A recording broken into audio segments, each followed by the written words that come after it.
Hi, I'm Celeste Katz, political correspondent with the Daily News and editor of the Daily Politics blog.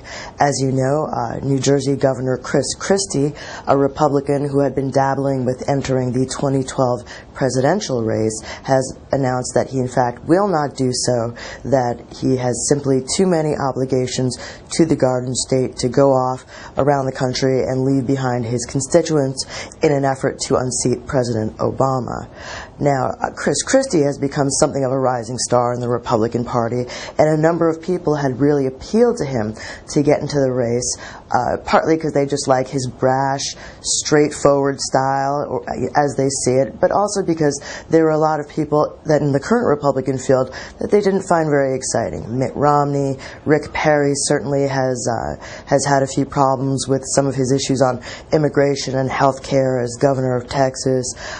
Some of the other candidates have made gaffes or have been generally marginalized, and a guy like Governor Christie was seen as possibly livening up the race. He might have also been a choice for people who were not very interested in the current field and were thinking about where to spend their money if they were going to get into the race to unseat Obama at all. But for the time being, Chris Christie, I don't think his political career is over, but he has ruled out a run for president.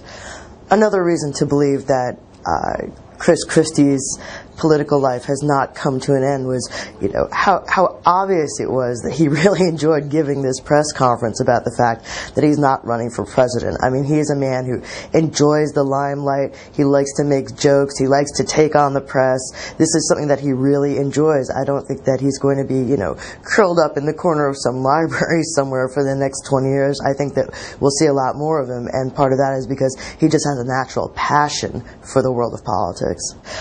He did have a little bit of a sparring match this week with President Obama, where he made a speech out at the Reagan Presidential Library. He took some pretty hard shots at the president. The president came back in a televised interview and said, well, this is obviously red meat stuff that people are going to say in a GOP primary, and it's to be expected. So we did have a little taste of what the race would have been like, but for now, you just have your standard list of candidates, and if there is going to be a late entrant, we are still going to have to wait and find out who it is. But please stick with us for all the political news, and stay with us at nydailynews.com.